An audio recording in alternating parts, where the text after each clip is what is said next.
Gokulam jeweller diamonds కి 5,000 offer, electric bike గెలుపొందే గొప్ప అవకాశం.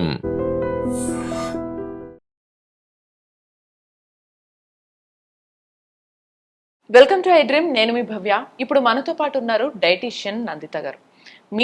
మీకు ఒకవేళ కనుక షుగర్ ఉంటే దానికి సంబంధించిన మంచి టిప్స్ చెప్తున్నారు, తెలుసుకుందాం. నమస్తే అండి, ఎలా ఉన్నారు?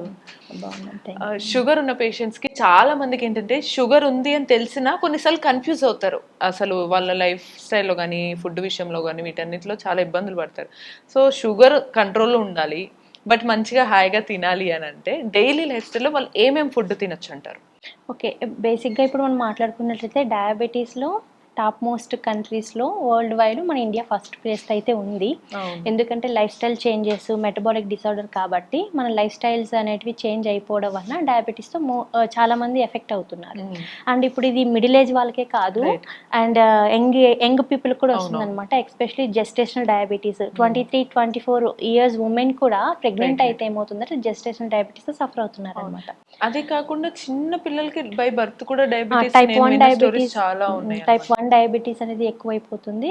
సో రాను రాను డయాబెటీస్ కేసెస్ పెరుగుతున్నాయి. అండ్ ఇంకోటి ఏంటంటే మనం తీసుకునే ఫుడ్ లో రిఫైన్డ్ కార్బోహైడ్రేట్స్ ఎక్కువ యాడ్ చేసుకుంటున్నాం కాబట్టి, అండ్ మనకి బయట దొరికే స్నాక్స్ కూడా అవైలబుల్ ఎక్కువ ఏముంటుందంటే జంక్ ఫుడ్, రిఫైన్డ్ ఫ్లోర్ తో ఎక్కువ చేస్తున్నారు కాబట్టి మనకి డెఫినెట్లీ మన మెటబాలిక్ రేట్ అనేది డిస్టర్బ్ అయిపోయి మెటబాలిక్ డిస్టర్బెన్సెస్ వల్ల డయాబెటీస్ వచ్చే ఛాన్సెస్ ఉంటాయి అనమాట. సో మన మెటబాలిక్ రేట్ ఎప్పుడైతే తగ్గిపోతుందో, ఇంకా సైంటిఫిక్ గా చెప్పాలంటే ప్యాంక్రియాస్, ఇన్సులిన్, ప్యాంక్రియాస్ పని సరిగా లేకపోతే ఇన్సులిన్ మీద ఎఫెక్ట్ అవుతుంది. సో ఇప్పుడు డయాబెటీస్ ని చాలా మంది కంట్రోల్ చేసుకోవచ్చా అంటే మన లైఫ్ స్టైల్ చేంజెస్ వల్ల మనం డెఫినెట్లీ కంట్రోల్ చేసుకోవచ్చు.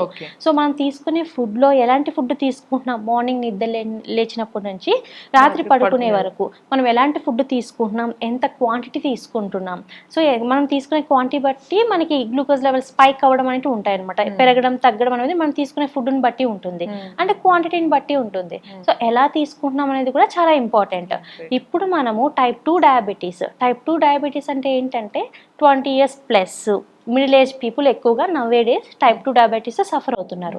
ఈ టైప్ 2 డయాబెటీస్ ఉన్న వాళ్ళు ఎలాంటి ఫుడ్ తీసుకుంటే డయాబెటీస్ కంట్రోల్ అవుతుంది అంటే, నిద్ర లేచినప్పటి నుంచి మార్నింగ్ లేచిన తర్వాత వాళ్ళు మెంతి వాటర్తో స్టార్ట్ చేయొచ్చు. ఎందుకంటే మెంతుల్లో మనకి ఏముంటుందంటే మంచి ఫైబర్ ఉంటుంది అనమాట. దాంతోపాటు కొన్ని కాంపౌండ్స్ ఉంటాయి, కెమికల్ కాంపౌండ్స్. అవి ఏం చేస్తాయంటే మన ఇన్సులిన్ సెన్సిటివిటీని ఇంప్రూవ్ చేస్తాయి. సో ఇంప్రూవ్ చేసినప్పుడు మనకి ఏమవుతుందంటే గ్లూకోజ్ లెవెల్ స్పైక్ అవ్వవు. సో ఎవరైతే ఎక్కువ గ్లూకోజ్ లెవెల్స్ ఉన్నారో, అంటే ఫాస్టింగ్ బ్లడ్ గ్లూకోజ్ లెవెల్స్ కానివ్వండి, లేకపోతే పోస్ట్ లంచ్ గ్లూకోజ్ లెవెల్స్, దీంతో పాటు HbA1c బ్లడ్లో కూడా మనకి గ్లూకోజ్ లెవెల్స్ అనేటివి ఎక్కువగా ఉన్నట్లయితే అలాంటి వాళ్ళు డేతో మనం మెంతి వాటర్తో స్టార్ట్ చేయొచ్చు. మెంతి వాటర్ నీళ్ళలో నైట్ మొత్తం నానపెట్టేసి మార్నింగ్ ఎంప్టీ స్టమక్ తో తీసుకోవచ్చు అనమాట. ఇలా తీసుకోవడం వల్ల మనకి ఏమవుతుందంటే గ్లూకోజ్ లెవెల్స్ తక్కువ అవుతాయి. అంటే గ్లూకోజ్ లెవెల్స్ మనం బ్యాలెన్స్ చేయొచ్చు. ఎందుకంటే ఇన్సులిన్ మీద ఇది పాజిటివ్ గా ఎఫెక్ట్ చూపిస్తుంది. సో మనము డే స్టార్ట్ చేసే ముందు మెంతి వాటర్ కానీ, లేకపోతే అలోవెరా జ్యూస్ ఉంటుంది కదా, దాంట్లో కూడా మనకి క్యాలరీస్ చాలా అంటే చాలా తక్కువగా ఉంటాయి. సో అలోవెరా జ్యూస్ ఇలా మనం స్టార్ట్ చేయొచ్చు. లేకపోతే జీరా వాటర్, నేచురల్గా మనకి జీరా వాటర్ దొరుకుతుంది. సో జీరా మనము కొద్దిగా గోరువెచ్చని వాటర్లో వేసుకొని అది కూడా తీసుకోవచ్చు అనమాట. ఇలా మన డేని మనం స్టార్ట్ చేయొచ్చు. అది కొంచెం మన ఇన్సులిన్ పవర్ ని, ఇన్సులిన్ మీద పాజిటివ్ గా ఎఫెక్ట్ చూపించి గ్లూకోజ్ లెవెల్స్ స్పైక్ కాకుండా కంట్రోల్ అవ్వడానికి యూజ్ అవుతుంది. అండ్ మెంతుల్లో నేచురల్ గా ఫైబర్ ఉంటుంది కాబట్టి మనం తీసుకునే డైట్ లో ఫైబర్ యాడ్ చేసుకుంటే మనకి గ్లూకోజ్ లెవెల్స్ స్పైక్ అవ్వవు. సో మెయిన్ గా డయాబెటీస్ ఉన్న వాళ్ళు తీసుకోవాల్సింది ఏంటంటే, వాళ్ళు తీసుకునే ఆహార పదార్థాల్లో ఫైబర్ ఎక్కువగా ఉండేటట్టు చూసుకోవాలి. ఫైబర్ బాగా తీసుకుంటే గ్లూకోజ్ లెవెల్స్ మనం నేచురల్ గా కంట్రోల్ చేసుకోవచ్చు అనమాట. సో డే స్టార్ట్ నిద్ర లేచినప్పుడు ఇలా మనకి ఏది అవైలబిలిటీ ఉంటే ఆ అవైలబిలిటీలో మనం తీసుకొని హోమ్లో మనకి ఇంట్లో ఏం దొరికితే అది. అండ్ బ్రేక్ఫాస్ట్కి వచ్చేసరికి మనం చేసే మెయిన్ మిస్టేక్ ఏంటంటే ఇడ్లీ, దోశ, ఉప్మా, ఎక్కువగా కార్బోహైడ్రేట్తో ఉండే ఫుడ్సే తీసుకుంటున్నాం. ఏవి లేవు కదా ఆప్షన్ అనుకొని సర్లే అని కొంచెమే తింటాం అనుకొని తింటారు. బట్ అది డైలీ తింటారు కాబట్టి డైలీ తీసుకుంటాము, అది మనకి ఎనర్జీ ఇస్తుంది. అండ్ ఇంకోటి ఏంటంటే మనం ఇడ్లీ తీసుకున్నాం అనుకోండి, ఇడ్లీ ఈజీగా డైజెస్ట్ అయిపోతుంది. సో గ్లూకోజ్ లెవెల్స్ ఇలా స్పైక్ అయిపోతాయి. అవును. సో ఎవరైతే ఎక్కువగా గ్లూకోజ్ లెవెల్స్ ఎక్కువ ఉన్నారో వాళ్ళు అసలు ఇడ్లీ, దోశ ఇలాంటివి తగ్గించడం మంచిది. ఎందుకంటే మనం ఇడ్లీలో అన్నమే వాడతాం, ప్లస్ రిఫైన్డ్ దాలే వాడతాం అనమాట. సో ఇంకోటి ఏంటి, క్యాలరీసే వస్తాయి. సో కొంతమంది బ్రేక్ఫాస్ట్ చేసిన తర్వాత జాబ్ పరంగా కావచ్చు, లేకపోతే ఏజ్ రిలేటెడ్ ఏదైనా సరే, ఏ రీజన్ అయినా అవ్వచ్చు, కూర్చొనే ఉంటారు. సో మన క్యాలరీస్ ఎలా బర్న్ అవుతాయి? సో మనకి గ్లూకోజ్ లెవెల్స్ స్పైక్ అయ్యే ఛాన్సెస్ ఉంటాయి. కాబట్టి డయాబెటీస్ ఉన్న వాళ్ళు మార్నింగ్ బ్రేక్ఫాస్ట్ని రీప్లేస్ చేసుకోవడం మంచిది.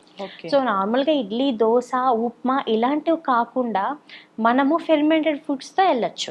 అంటే ఇప్పుడు ఇడ్లీ, దోశ కూడా ఫెర్మెంటెడే అంటారు, కానీ ప్రాసెస్ అనేది డిఫరెంట్గా ఉంటుంది అనమాట. ఎందుకంటే మనం రిఫైన్డే వాడతాము, ప్లస్ మనము ఇడ్లీ, దోశకి చేసే ఫెర్మెంటెడ్లో మన క్యాలరీస్ ఏం తక్కువ అవ్వవు. ప్లస్ మనం హీటింగ్ ప్రాసెస్ ఉంటుంది కాబట్టి ఫెర్మెంటెడ్ ప్రాసెస్ మొత్తం డిస్టర్బ్ అవుతుంది. అలా కాకుండా మనం తీసుకునే డైట్లో రిమైనింగ్ ఫెర్మెంటెడ్ ఏదైనా సరే. సో పెద్దవాళ్ళు అయితే ఎక్కువగా రాత్రంతా మనము పెరుగులో కానీ మజ్జిగలో కానీ నానబెట్టిన అన్నం ఉంటుంది కదా, అది కూడా హ్యాపీగా తీసుకోవచ్చు. పొద్దున్న పరకడుపున మనము బ్రేక్ఫాస్ట్గా ఇడ్లీకి, దోశకి బదులు అవి తీసుకోవడం వల్ల మనకి ఏమవుతుందంటే, దాంట్లో మనం నైట్ అంతా ఫెర్మెంటెడ్ ప్రాసెస్ వల్ల మనకి ఏమవుతుందంటే క్యాలరీస్ బాగా తగ్గుతాయి. సో క్యాలరీస్ అని అన్నం తింటే క్యాలరీస్ అంటాం, అలా కాదు, ఫెర్మెంటెడ్ ప్రాసెస్ లో క్యాలరీస్ తగ్గుతాయి కాబట్టి ఒక మంచి హెల్దీ బ్రేక్ఫాస్ట్ అని చెప్పచ్చు. దీంతో పాటు ఒంట్లో వేడి ఉంటే మనము మజ్జిగన్నం అంటే దాన్ని ఏమంటారు, ఫెర్మెంటెడ్ ఫుడ్ తీసుకోవడం వల్ల, చెద్దన్నం అంటాం కదా, చెద్దన్నం తీసుకోవడం వల్ల మనకి ఏమవుతుందంటే మన ఒంట్లో వేడి బాగా తగ్గుతుంది. అండ్ మనకి చెద్దన్నంలో మన బాడీకి కావాల్సిన మంచి వైటమిన్స్ ఉంటాయి అన్నమాట. అండ్ మనకి డయాబెటీస్ ని కంట్రోల్ చేయాలంటే క్రోమియం లాంటి కొన్ని ఇంపార్టెంట్ న్యూట్రియంట్స్ ఇంపార్టెంట్. సో మనకి ఇంకోటి ఏంటంటే దాంట్లో ఉండే మంచి మైక్రో బ్యాక్టీరియా. సో మనం తీసుకునే దాంట్లో మంచి బ్యాక్టీరియా ఉంటుంది, చెడు బ్యాక్టీరియా ఉంటుంది. సో పెరుగన్నం, చెద్దన్నంలో మనకి ఏముంది, మంచి బ్యాక్టీరియా ఉంటుంది. దానివల్ల మనకు గ్యాస్ట్రిక్, ఎసిడిటీ, బ్లోటింగ్ ఇష్యూస్ కూడా రావు. నార్మల్ గా నేను ఇప్పుడు అదే డౌట్ అడగబోయాను. మనకి పెరుగులో కూడా కొన్నిసార్లు అసిడిక్ యాసిడ్ అనేది ఉంటుంది కదా, లాక్టిక్ యాసిడ్ ఉంటుంది కదా. సో అది లైట్ గా ఇట్లా మనకు పులుపు వల్ల కానీ దీని వల్ల మంట ఫీలింగ్ అలా వస్తుంది కదా, మరి వాళ్ళకి ఇలాగా అది ఎక్కువ పులుపు ఉన్న 2-3 రోజులు మనం పులియబెట్టింది పెరుగు ఉంటది కదా, దాని వలన దాన్ని మజ్జిగలాగా చేసుకొని తాగొచ్చు. ఎందుకంటే మజ్జిగకి మన బాడీని pH బ్యాలెన్స్ చేసే కెపాసిటీ ఉంటుంది అనమాట. అంటే ఎసిడిటీతో మనం సఫర్ అవుతున్నా పల్చగా చేసుకొని మజ్జిగలాగా తీసుకుంటే ఆ ఎసిడిటీ తగ్గిపోతుంది. సో మనకి మజ్జిగకి ఆ కెపాసిటీ ఉంటుంది. సో పెరుగన్నం, అదే చెద్దన్నం తినడం వలన సింపుల్ గా మనము గ్యాస్ట్రిక్ రాదు, ఎసిడిటీ రాదు, బ్లోటింగ్ రాదు, షుగర్ లెవెల్స్ కూడా స్పైక్ అవ్వవు. ఇంకొక చిన్న డౌట్, ఇప్పుడు అదే మజ్జిగన్నం తిన్నప్పుడు నార్మల్ డైరెక్ట్ గా కొన్నిసార్లు పొద్దున్నే మజ్జిగన్నం, పెరుగన్నం తినాలంటే కొంతమంది తినలేరు, ఇష్టం అనిపించదు. సో తాలింపు వేసుకుని దద్దోజనంలా తినొచ్చు. కానీ అదే కాకుండా ఇంకేమన్నా ఆల్టర్నేటివ్ ఓట్స్ తీసుకోవచ్చు, ఓవర్ నైట్ సోక్డ్ ఓట్స్ తీసుకోవచ్చు. మనము రాగి జావా కూడా తీసుకోవచ్చు, కానీ డయాబెటీస్ ఉన్న వాళ్ళకి రాగి జావా రికమెండెడ్ కాదు. దానికి బదులు మిల్లెట్స్, మనం ఏదైనా మిల్లెట్ ఉంటది కదా, సజ్జలు కానివ్వండి, జొన్నలు కానివ్వండి, ఇవి కూడా మనము ఫెర్మెంట్ చేసుకొని తీసుకోవచ్చు. ఇది ఒక హెల్దీ ఆప్షన్ అన్నమాట. లేదు అనుకుంటే, అప్పటికి కూడా మాకు బోర్ కొడుతుంది అనుకుంటే, బోర్ అని కాదు, తినలేకపోతున్నాము, మాకు ఇవన్నీ అలవాటు లేదు అనుకుంటే, నాన్ వెజ్ తినే వాళ్ళు హ్యాపీగా 3 to 4 ఎగ్ వైట్స్ ఒక ఎల్లోతో ఆమ్లెట్ లాగా చేసుకుని తీసుకోవచ్చు. సో మనకి ఫుల్ గా ఉంటుంది, ఆకలి కూడా బాగా తగ్గుతుంది. దీంతో పాటు కావాలంటే గోధుమ రవ్వ ఉంటది కదా, గోధుమ రవ్వ నార్మల్ రవ్వతో పోల్చుకుంటే గోధుమ రవ్వలో కొద్ది క్యాలరీస్ తక్కువగా ఉంటాయి. హోల్ గ్రెయిన్స్ అంటే పొట్టుతో ఉన్న పదార్థాలు, అంటే మిల్లెట్స్, కిచిడి కానీ ఇలా ఒక చిన్న కప్ తీసుకొని ఎగ్స్ యాడ్ చేసుకోవడం వల్ల కంప్లీట్ మీల్ అన్నమాట. దీనివల్ల మనకి షుగర్ లెవెల్స్ స్పైక్ అవ్వవు. ఎందుకంటే మిల్లెట్స్ లో మనకి చాలా ఫైబర్ ఉంటుంది. కంపేర్ టు రైస్ లేకపోతే కంపేర్ టు ఇడ్లీ, దోశ మనకి ఏంటంటే క్యాలరీస్ చాలా తక్కువ ఉంటాయి. ప్లస్ మన బాడీకి కావాల్సిన వైటమిన్ బి ఉంటుంది, ఫైబర్ ఉంటుంది కాబట్టి మనకి గ్లూకోజ్ లెవెల్ స్పైక్ అవ్వవు. ప్లస్ ఏంటంటే ప్రోటీన్స్, మన బాడీలో గ్లూకోజ్ లెవెల్స్ డెఫినెట్లీ తగ్గాలి అంటే మనం తీసుకునే దాంట్లో ప్రోటీన్ ఉండాలి. ప్రోటీన్ లేకపోతే మనకు ఫుల్నెస్ రాదు అండ్ వీక్ గా ఉంటాము, ప్లస్ గ్లూకోజ్ లెవెల్ స్పైక్ అయిపోతూ ఉంటాయి అనమాట. సో ఎవరైతే డయాబెటీస్ లో సఫర్ అవుతున్నారో డెఫినెట్లీ ప్రోటీన్ యాడ్ చేసుకోవాలి. ఇది మంచి ఆప్షన్. లేదు వెజిటేరియన్ అనుకుంటే స్ప్రౌట్స్ తీసుకోవచ్చు. కొంతమంది స్ప్రౌట్స్ గ్యాస్ట్రిక్, ఎసిడిటీ వస్తూ ఉంటుంది, ఉడకపెట్టుకొని తినేయచ్చు. ఉడకపెట్టుకొని ఒక కప్పు, లేకపోతే మనం మిల్లెట్స్ చేసుకునేటప్పుడు దాంట్లో ఒక 70 to 80 grams యాడ్ చేసుకోవచ్చు అనమాట. ఒక హెల్దీ ఆప్షన్. సో దాంతోపాటు ఫ్రెష్గా మనం ఇంట్లో చేసిన లెమన్ పికిల్ కానీ, మామిడి మామిడికాయ పికిల్ చేసుకోవచ్చు, మనం ఇంట్లో చేసుకున్నది. ఎందుకంటే అది ఒక ప్రోబయాటిక్, అది తీసుకోవడం వల్ల మన గట్లో ఉండే మైక్రో పెరుగుతుంది. సో బెస్ట్ కాంబినేషన్ అలా కూడా తీసుకోవచ్చు బ్రేక్ఫాస్ట్ అంటే. సో మనం ఇప్పుడు 4 to 5 ఆప్షన్స్ మాట్లాడుకున్నాం. రోజుకి ఒక ఆప్షన్ తీసుకున్నా సరే బోర్ కొట్టదు, హ్యాపీగా వెళ్ళిపోతుంది అనమాట. సో మనము ఇంకా బ్రేక్ఫాస్ట్ అయిన తర్వాత ఒక 2 hours గ్యాప్ ఇవ్వచ్చు. కాఫీ టీ తాగాలి అనుకున్న వాళ్ళు జస్ట్ 2 hours గ్యాప్ ఇచ్చి తీసుకోవడం మంచిది.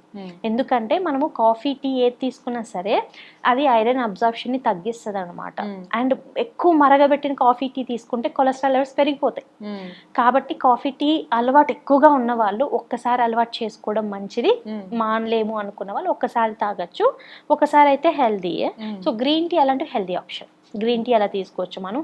అల్లం టీ కానీ గ్రీన్ టీ కానీ, దీంతో పాటు మనకి కొన్ని చమోమైల్ దొరుకుతూ ఉంటుంది, ఇవి మంచివి, ఇవి బాగా హెల్దీ ఆప్షన్ లాగా తీసుకోవచ్చు. ఒక 2 hours గ్యాప్ ఇచ్చి తీసుకోవాలి. ఎందుకంటే మీల్తో పాటు తీసుకుంటే దాంట్లో ఉండే న్యూట్రియంట్ అబ్జార్ప్షన్ తగ్గుతుంది కాబట్టి, ఎస్పెషల్లీ ఐరన్ అబ్జార్ప్షన్ తగ్గుతుంది కాబట్టి. స్నాక్స్ ఏమన్నా అంటే ఫ్రూట్స్, అన్ని పండ్లు అయితే రికమెండెడ్ కాదు.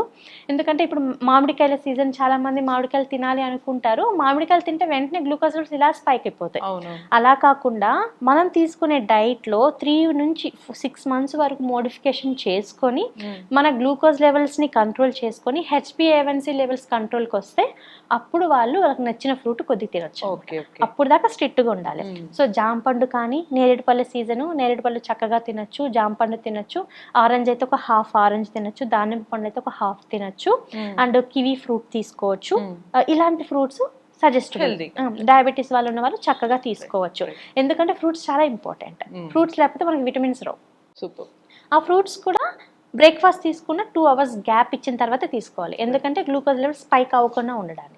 సో చూసారు కదా, మీకు యాక్చువల్లీ షుగర్ పేషెంట్స్ కోసం అని చెప్పేసి ఎవరికైతే ఇబ్బందులు పడుతున్నారో కానీ తినాలి బట్ తింటుంటే షుగర్ స్పైక్ అవుతుంది బట్ ఎలా అని అనుకున్న వాళ్ళందరికీ మంచి టిప్స్ చెప్పారు. చాలా చాలా ఇంగ్రీడియంట్స్ కూడా మనకు తెలియనివి ఎన్ని ఉన్నాయా, ఎన్ని తినచ్చా అని చెప్పారు కదా. లంచ్లో కూడా డిన్నర్లో కూడా ఏం తింటే అలా హెల్తీగా ఉంటాము, ఇవన్నీ కూడా తెలుసుకోవాలంటే మీరు keep watching I dream. And మరిన్ని ఎపిసోడ్స్లో మరిన్ని ఇంట్రెస్టింగ్ వీడియోస్ కూడా చూడొచ్చు. Sir, one life lesson what medicine has taught you. Whatever you can do without expecting. But I really believe మన పాజిటివ్ యాటిట్యూడ్ ఉంటేనే మనం ఏదైనా సాధించగలం. గట్ని మనం కరెక్ట్ గా డీల్ చేసినట్లయితే అది మనకి పాజిటివ్ హార్మోన్స్ ని రిలీజ్ చేస్తుంది. షుగర్ వచ్చిన వాళ్ళ పరిస్థితి ఏంటి? పొట్ట దగ్గర పెరిగితే దాన్ని ఆండ్రాయిడ్ అంటారు, ఆండ్రాయిడ్ ఫోన్ కదా. అసలు థాట్స్ ఎందుకు వస్తాయి? బ్రెయిన్ డెడ్ అంటే దానికి ప్రపంచం అంతా కూడా కొన్ని నిర్దిష్టమైనటువంటి లక్షణాలు ఉంటాయి. మానసికంగా ధైర్యంగా ఉంటే క్యాన్సర్ జయించవచ్చు. You are a doctor for a cause sir, అంతే. వాళ్ళకి వచ్చిన ఆదాయం కాకుండా ఫ్రీ సర్వీస్ ఎంతమందికో చేస్తారు.